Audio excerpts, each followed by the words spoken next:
Wei, perempuan tuh ada jual benda lain juga, tahu tak? Dia tahan lelaki sampai lewat malam, lepas tuh masuk ke belakang sama-sama, faham-faham sajalah, kan?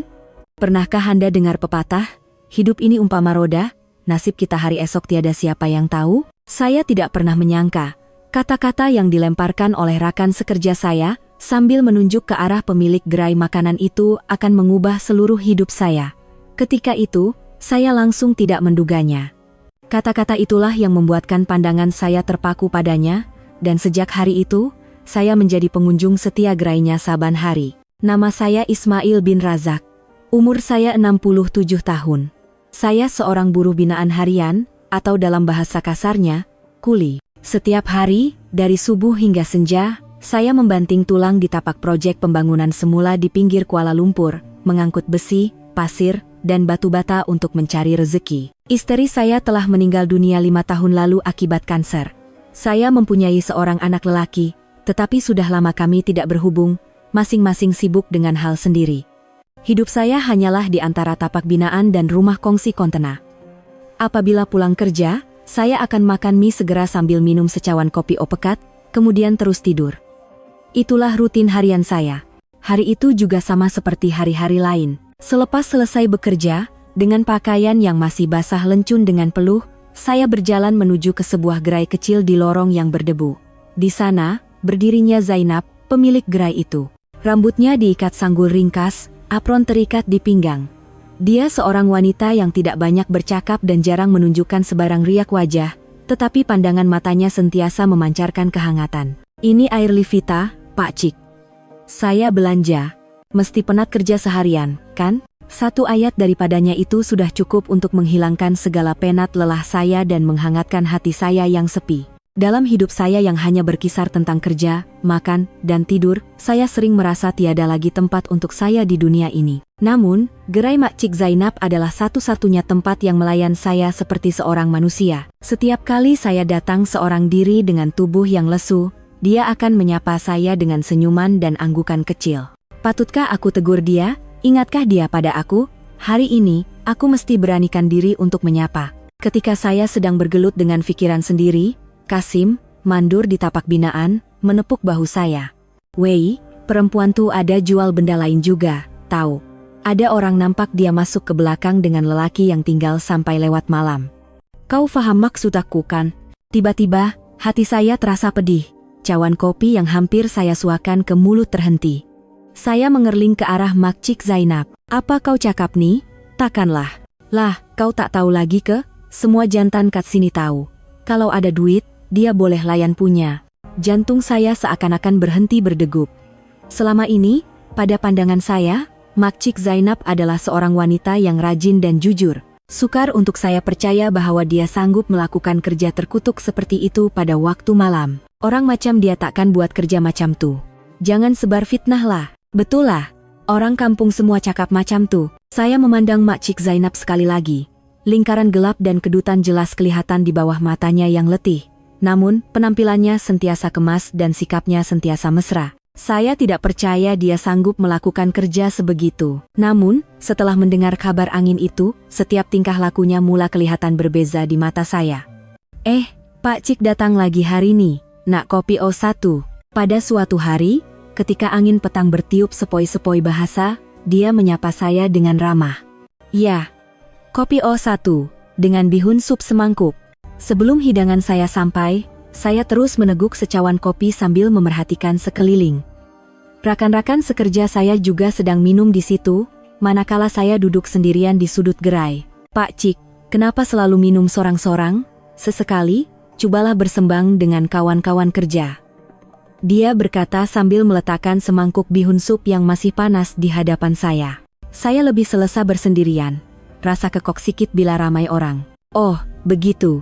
Tak apalah, masing-masing ada cara sendiri, kan? Saya dapat merasakan ada kesedihan yang mendalam di matanya, tetapi dia segera berlalu untuk melayan pelanggan lain. Lewat malam, setelah semua pelanggan pulang, tinggallah saya berdua dengannya. Saya memberanikan diri untuk bertanya. Makcik, kalau dah nak tutup kedai, boleh tak kita minum secawan kopi bersama hari ini? Dia terdiam seketika, kemudian memandang saya sambil tersenyum kecil. Mungkin taklah sepahit minum sorang-sorang kan? Dia mengambil 2 cawan kertas dan duduk di sebelah saya. Itulah kali pertama kami duduk minum bersama. Waktu macam nih, dah tak ada orang datang. Kopi yang diminum sorang-sorang sambil kemas gerai inilah yang paling pahit rasanya, katanya. Saya hanya mengangguk tanpa berkata apa-apa. Nama Pak Cik siapa? Ya, hari-hari datang, tapi saya tak tahu nama. Nama saya Ismail, umur 67. Oh, Pak Cik Ismail. Boleh saya panggil macam tuh? Saya Zainab, umur 65. Setelah kami berkenalan, suasana menjadi lebih selesa. Pak Cik Ismail nih pendiam orangnya, ya? Berapa kali datang pun, sepatah pun tak bercakap. Tapi, saya tetap gembira setiap kali Pak Cik datang. Saya pun begitu. Terima kasih, sebab tak pernah tanya kenapa saya selalu datang sorang-sorang. Dia tersenyum, sedikit terkejut. Pandai juga Pak Cik Ismail berkata-kata, ingatkan pendiam. Saya pun manusia biasa. Cuma tak banyak bercakap. Tapi banyak benda yang saya nak luahkan. Dia minum kopinya tanpa berkata apa-apa. Saya hanya diam menuang air panas ke dalam cawannya sambil memerhatikan wajahnya. Mak Cik Zainab dah lama berniaga di sini? Ya, dah lebih 5 tahun. Mula-mula ingat nak buat sekejap saja. Tapi entah macam mana, dah jadi macam nih. Maaf bertanya, suami Mak Cik, kemana? Nampak macam Mak Cik selalu kerja sorang-sorang sampai lewat malam. Dia menundukkan kepala, terdiam seketika. Sambil menghabiskan kopinya, dia bercerita dengan nada perlahan. Dah lama kami berpisah.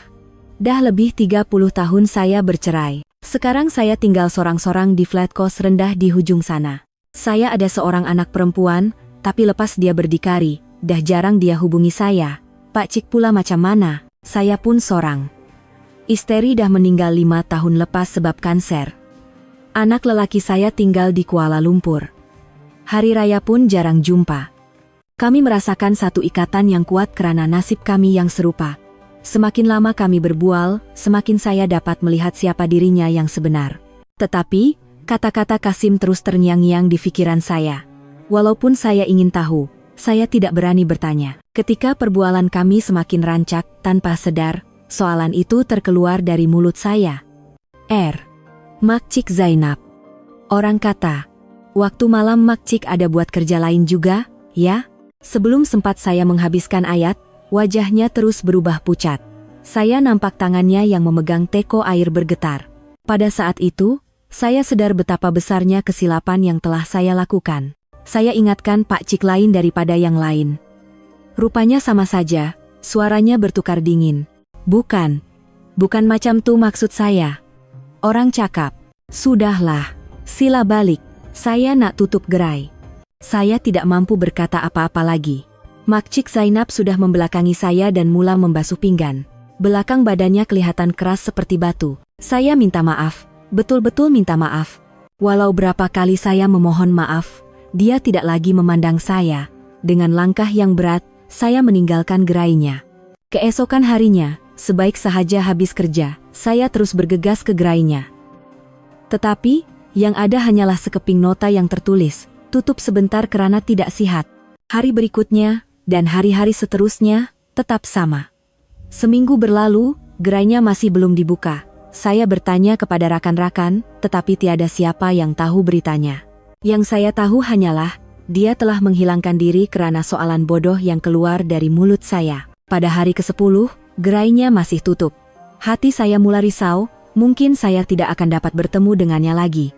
Tiba-tiba, saya teringat kata-katanya tempo hari. Saya tinggal sorang-sorang di flat kos rendah di hujung sana. Tanpa berpikir panjang, saya terus menuju ke kawasan perumahan itu. Walaupun saya tidak tahu alamatnya atau nomor teleponnya, kaki saya seolah-olah ditarik ke sana. Tumpang tanya, kenal tak sesiapa bernama Zainab, umur dalam lingkungan 60-an, dia buka gerai makan. Setiap orang yang saya tanya memberikan jawaban yang sama, tidak kenal. Hari semakin gelap, dengan hati yang hampa, saya berpaling untuk pulang.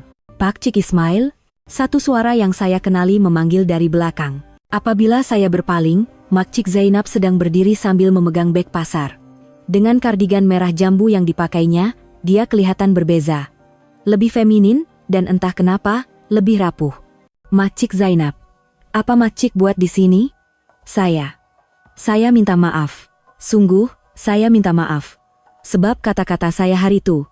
Gerai Makcik asyik tutup, saya risau. Kata-kata saya keluar tersekat-sekat. Makcik Zainab memandang saya lama, kemudian mengeluh. Masuklah dulu. Dah sampai sini, minumlah teh secawan. Itulah kali pertama saya menjejakkan kaki ke rumahnya. Flat itu kecil. Hanya ada 2 bilik, tetapi sangat kemas. Cuma, di atas meja ruang tamu, terdapat banyak bungkusan ubat. Makcik tak sihat ke? Sakit lama. Beberapa hari ini pinggang saya sakit sangat, sampai tak boleh buka gerai, dia berkata sambil menghidangkan teh. Mengetahui dia tidak dapat membuka gerai karena sakit pinggang membuatkan saya berasa lebih bersalah. Jadi, sebab itu ke Makcik tak buka gerai, saya dah salah faham. Tak juga. Sebenarnya, kata-kata Pak Cik hari itu memang buat saya sedih, walaupun saya tutup gerai sebab sakit, saya dah hilang semangat nak buka semula. Kami duduk berhadapan dalam diam seketika. Makcik Zainab memulakan bicara. Hari itu, saya betul-betul terasa. Dah lebih 5 tahun saya tinggal di sini, tapi orang masih pandang serong pada saya. Siang jual nasi lemak, malam jual badan. Mula-mula, saya coba marah, coba jelaskan, tapi sekarang saya dah penat. Saya betul-betul minta maaf, saya tak patut cakap macam tuh. Tak apalah, sebenarnya, saya pernah buat kerja yang boleh menimbulkan salah faham macam tuh. Saya terkejut mendengar pengakuannya. Dulu, lepas bercerai, saya besarkan anak sorang-sorang. Hidup di belenggu hutang. Duit hasil gerai tak cukup. Masa tuh, ada seorang pelanggan tetap tawar satu kerja. Dia kata, kalau saya tolong tuangkan air untuk kawan-kawannya waktu malam, dia akan bayar mahal. Mula-mula saya tolak, tapi yuran sekolah anak tertunggak. Jadi, saya pergi beberapa kali. Air mata mula bergenang di matanya. Itu saja. Tak lebih dari itu. Tapi mungkin ada orang nampak dan sebarkan cerita. Walaupun dah bertahun saya tak buat kerja tuh, orang tetap panggil saya perempuan macam tuh. Hati saya pilu. Melihatnya terluka oleh pandangan dan salah faham masyarakat, saya berasa amat bersalah. Habis, gerai itu macam mana? Makcik nak buka semula? Mestilah.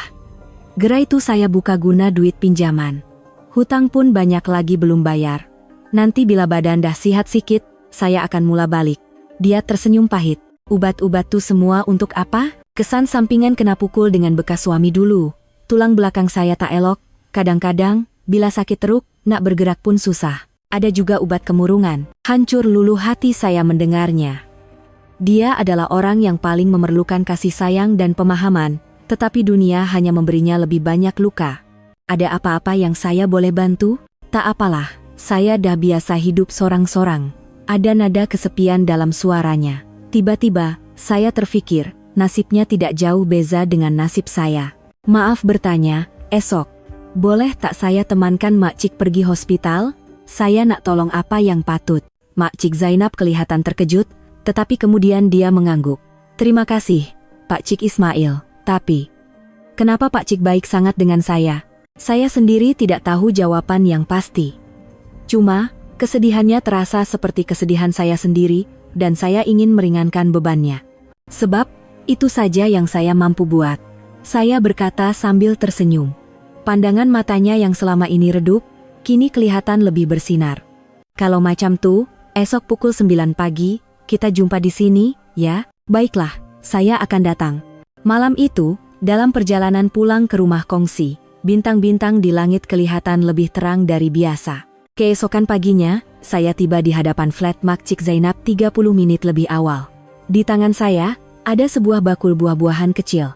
Semalam, saya perasan tiada sebiji buah pun di rumahnya, jadi saya singgah di pasar raya untuk membelinya. Tepat pada masanya, Makcik Zainab keluar. Dengan solekan nipis, dia kelihatan jauh lebih anggun berbanding di gerai. Awalnya Pak Cik sampai. Dah lama tunggu? Tak adalah. Baru saja. Ini, ada hadiah sikit. Apabila saya menghulurkan bakul buah, dia kelihatan terkejut. Susah-susah saja Pak Cik. Tak payah beli semua nih. Makan buah segar lebih baik daripada makan ubat, kan? Makcik Zainab teragak agak seketika, kemudian menyambut bakul itu. Hujung matanya kelihatan sedikit kemerahan. Terima kasih, dah lama saya tak dapat hadiah. Kami menaiki taksi ke hospital besar di Kuala Lumpur. Sementara menunggu giliran, Makcik Zainab mula menceritakan kisah hidupnya. Saya kahwin awal, umur baru 20-an. Suami saya nampak baik di luar, Tapi di rumah, dia lain. Bila dia minum, dia akan buka tali pinggang dan pukul saya berjam-jam. Saya sabar lebih 10 tahun. Sebab anak. Macam mana Makcik boleh terlepas? Satu hari, saya masuk hospital. Suami saya mabuk dan tolak saya dari tangga. Dokter di situ yang laporkan pada polis, dan seorang kaunselor tolong saya uruskan perceraian. Macam tulah saya bebas. Beratnya dugaan Makcik. Tapi saya bersyukur dapat selamatkan anak saya. Saya hidup hanya untuk dia. Saya sanggup buat apa saja untuk sekolahkan dia sampai university, tapi suaranya bergetar. Kenapa sekarang dah tak berhubung? Dia dah ada teman lelaki. Budak tuh tak suka saya. Mungkin dia dah dengar kabar angin tentang saya. Lama-kelamaan, dia makin jarang telepon. Sekarang, hari raya pun dia tak balik. Mendengar ceritanya tentang anak perempuannya, saya teringat akan anak lelaki saya, Johan. Selepas istri saya meninggal, hubungan kami juga semakin renggang. Nasib kami terlalu serupa. Di dalam bilik rawatan, saya menunggu di sebelahnya. Dokter mengesahkan dia menghidap slip disk yang teruk dan menyarankan pembedahan. Wajah Makcik Zainab terus pucat. Berapa kos pembedaan, dokter? Selepas mendengar jumlah yang disebut oleh dokter, Makcik Zainab hanya mampu mengangguk. Tetapi, riak wajahnya ketika keluar dari hospital jelas menunjukkan keputusasaan. Makcik oke? Ya, tapi saya tak mampu nak buat pembedahan sekarang. Kena bergantung pada ubat dululah. Kata-katanya membuatkan saya sedih. Tiba-tiba, saya teringat akan uang simpanan saya yang tidak seberapa itu. Saya terfikir untuk membantunya, tetapi saya bimbang ia akan menyinggung perasaannya. Jadi, saya memikirkan cara lain. Malam nih, biar saya masakkan makan malam untuk Makcik, boleh? Saya tak pandai masak, tapi gulai lemak cili api, saya yakin sedap. Makcik Zainab terkejut, kemudian tersenyum. Betul ke nih, lelaki umur 67 tahun pandai masak? Belajar masa arwah istri sakit dulu. Sesiapapun boleh belajar. Kalau macam tuh, terima kasih banyak-banyak, biar saya siapkan ulam-ulaman. Kami pergi ke pasar bersama-sama. Saya tidak pernah sangka membeli barang dapur berdua boleh menjadi begitu menyeronokkan. Makcik Zainab sangat teliti memilih barang, dan saya hanya tersenyum melihatnya. Apa yang kelakar sangat tuh. Teringat kat arwah istri saya. Dia pun macam Makcik, teliti sangat bila beli barang. Makcik Zainab berhenti dan memandang saya. Mesti Pakcik sayang sangat pada arwah, ya. Ya. Tapi masa dia masih hidup, saya jarang tunjukkan. Sekarang, saya menyesal sangat. Saya pun sama. Setiap malam saya menyesal sebab tak berikan yang lebih baik untuk anak saya. Kami saling berpandangan, memahami kesakitan masing-masing. Setibanya di rumah, seperti yang dijanjikan, saya memasak gulai. Sudah lama saya tidak memasak untuk orang lain. Rasanya sungguh gembira. Makcik Zainab pula menyediakan beberapa jenis lauk sampingan. Wah, sedapnya. Mana Pakcik belajar masak nih? Makcik Zainab memuji selepas menyuap sesudu kuah. YouTube. Zaman sekarang, semua ada dalam YouTube. Hebatlah Pakcik Ismail nih. Saya pun tak boleh masak gulai sesedap nih. Pujiannya membuatkan saya tersipu malu. Momen makan semeja dengan seseorang adalah kebahagiaan yang sudah lama tidak saya rasai. Sambil membasuh pinggan, kami terus berbual. Pakcik Ismail, lepas nih macam mana? Nak terus kerja di tapak binaan? Selagi badan larat, kenalah kerja. Saya tak ada kemahiran lain. Bukan, maksud saya, tak ada rancangan untuk bersara? Umur Pakcik dah patut berehat. Soalan itu tidak pernah saya pikirkan secara serius. Saya hanya hidup dari hari ke hari, tanpa sempat merancang masa depan. Rancangan? Tak ada. Kerja selagi boleh, bila dah tak larat, masa tu baru fikir. Saya pun macam tu. Nak harungi hari esok pun dah cukup susah, apatah lagi nak rancang masa depan. Perbualan kami membuatkan hati kami semakin terbuka. Tanpa sadar, hari sudah gelap. Saya kena balik dulu. Terima kasih untuk hari ini. Saya yang patut berterima kasih. Dah lama saya tak rasa gembira macam ni. Kata-katanya memberi saya kekuatan. Esok, kalau Makcik ada masa, kita pergi bersiar-siar. Nak, duduk rumah saja nanti bosan. Makcik Zainab berpikir sejenak, kemudian tersenyum. Boleh juga. Esok kita jumpa di taman, ya? Pertemuan kami berterusan dari hari ke hari. Pagi kami bersiar-siar di taman, kadang-kadang kami ke pasar bersama. Kemahiran memasak Makcik Zainab memang luar biasa. Pakcik Ismail, coba rasa ketan masak cili nih. Saya buat khas. Wah, ini lagi sedap daripada kedai. Betul ke? Atau puji saja? Betul. Dengan bakat macam nih, kenapa Mak Cik buka gerai kecil saja? Pandangan matanya menjadi redup. Tak ada peluang, badan pun tak sihat, lagipun, pandangan orang. Kata-katanya menyentuh hati saya. Saya sadar betapa prejudis masyarakat boleh menghalang impian dan potensi seseorang. Satu hari nanti, peluang akan datang. Dengan bakat Mak Cik nih, mesti boleh berjaya. Sekarang saya tak impikan semua tuh, cukup sekadar hidup bahagia. Kira-kira sebulan kemudian, saya mendapat berita mengejutkan di tapak binaan. Proyek akan tamat lebih awal, dan semua buruh akan diberhentikan dalam masa 2 minggu. Ismail, lepas nih kau nak pergi mana? Tanya seorang rakan. Tengah fikir lagi, sebenarnya, saya sudah membuat keputusan. Saya tidak boleh meninggalkan Mak Cik Zainab. Bersamanya telah memberi makna baru dalam hidup saya. Malam itu, saya memberitahu Mak Cik Zainab. Proyek dah nak habis. 2 minggu lagi, semua pekerja kena pergi. Riak wajahnya serta-merta berubah. Jadi, Pak Cik akan pindah ke tapak binaan lain? Jauh dari sini? Sebenarnya, saya nak tinggal di sini. Di sini? Tapi, kerja makam mana? Saya akan cari kerja lain.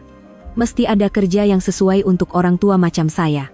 Mak Cik Zainab memandang saya tanpa berkata apa-apa. Air mata mula bergenang di matanya. Kenapa, Pak Cik nak tinggal di sini? Saya memberanikan diri. Sebab, ada Mak Cik Zainab di sini. Air matanya terus mengalir. Tanpa sadar, saya memegang tangannya. Terasa hangat. Ini kali pertama saya cakap macam nih. Tak sangka di usia 60-an, saya akan rasa macam nih lagi. Tapi, sejak jumpa Mak Cik, hidup saya rasa macam musim bunga semula. Mak Cik Zainab menunduk tersesak-esak. Saya pun gembira sangat bila Pak Cik ada di sisi. Tapi saya risau. Apa orang akan kata? Biarlah apa orang nak kata. Kebahagiaan kita lebih penting, kan? Dia mengangkat muka memandang saya. Saya dapat melihat perasaan teruja dan takut bercampur baur di matanya. Bolehkah kita? Macam nih, ya. Kalau kita bersama, kita boleh harungi semuanya. Saya janji. Malam itu, kami berpegangan tangan sambil menatap bintang di langit. 2 jiwa yang sekian lama sunyi, kini saling bersandar, mengimpikan satu permulaan yang baru. Selepas proyek tamat, saya bernasib baik mendapat kerja sambilan di sebuah kedai runcit berhampiran flat Mak Cik Zainab.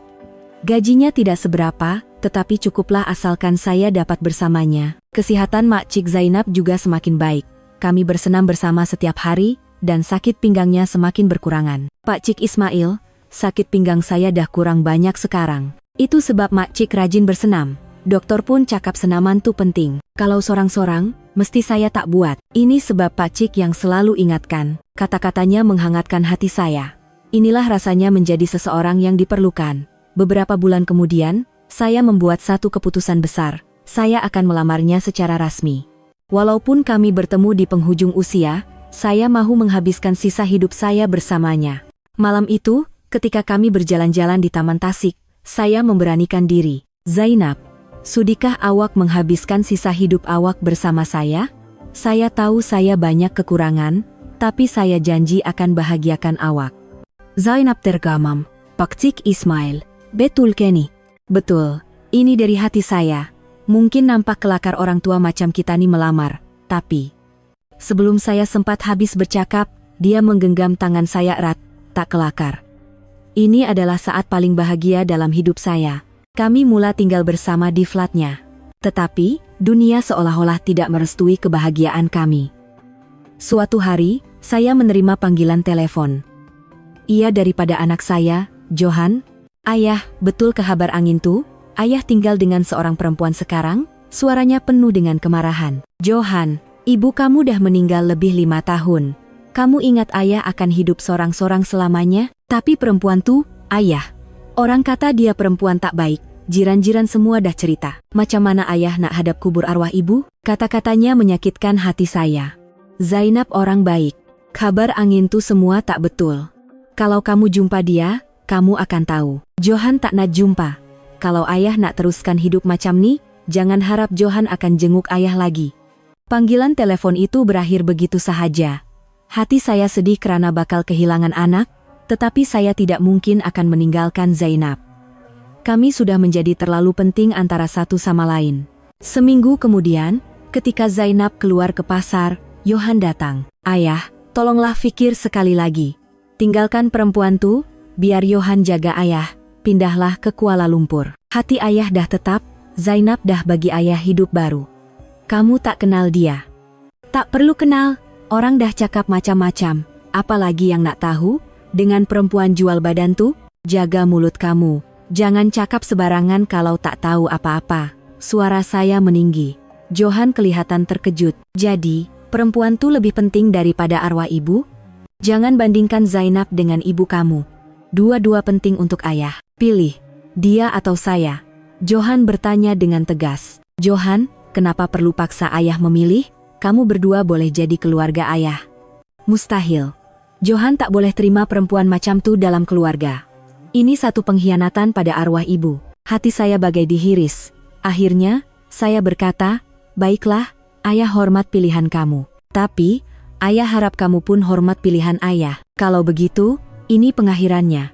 Ayah dan saya bukan lagi anak beranak." Johan berkata dengan dingin dan terus berlalu. Bunyi pintu dihempas kuat seiring dengan hati saya yang hancur. Malam itu, saya ceritakan segalanya kepada Zainab. "Pak Cik Ismail. Disebabkan saya, Pak Cik bergaduh dengan anak." Air matanya bergenang. "Bukan. Ini pilihan saya. Satu hari nanti, Johan akan faham." Malam itu, kami berpelukan lama tanpa kata. Selepas itu, pandangan masyarakat sekeliling semakin tajam. Orang berbisik-bisik di kedai runcit tempat saya bekerja. Jiran-jiran tua memandang kami dengan sinis. Zainab juga semakin jarang keluar rumah karena tidak tahan dengan pandangan orang. "Pak Cik Ismail, kadang-kadang saya rasa nak putus asa. Saya tak kuat nak hadap semua nih." "Saya pun sama. Tapi sebab ada awak, saya boleh bertahan. Asalkan kita bahagia, itu sudah cukup, kan?" 6 bulan berlalu. Saya menerima sekeping kad kahwin daripada Johan. Hanya nama saya yang tertera, Zainab tidak dijemput. "Pergilah, majelis kahwin anak, mesti pergi," kata Zainab. Tetapi saya menggelengkan kepala. "Kalau awak tak boleh pergi bersama, saya pun tak akan pergi." Pada hari perkawinan anak saya, kami hanya duduk di rumah. Hati saya sedih karena tidak dapat meraihkan hari bahagianya. Tetapi sambil memegang tangan Zainab, saya tahu inilah pilihan yang telah saya buat. Sejak hari itu, kami membuat keputusan. Kami akan berpindah ke tempat baru. "Pak Cik Ismail, kita pindah ke sebuah kampung di tepi pantai Terengganu. Nah, dulu saya pernah pergi, tempat tuh cantik sangat. Kita cari rumah kecil di sana." Saya bersetuju dengan cadangannya. Dengan uang persaraan saya dan simpanan Zainab, kami berjaya membeli sebuah rumah kecil. Sebuah kampung yang tenang, menghadap laut. Di tengah-tengah orang yang tidak mengenali kami memulakan hidup baru. 6 bulan selepas berpindah, kami hidup dengan aman. Kami bercucuk tanam di halaman rumah dan berjalan di tepi pantai setiap hari. Kesehatan Zainab juga semakin pulih. Yang paling penting, di tempat di mana tiada siapa tahu masa lalu kami dapat hidup seperti pasangan tua yang normal. "Pak Cik Ismail, tak menyesal ke? Sebab saya, Pak Cik jauh dengan anak." Zainab bertanya ketika kami melihat matahari terbenam.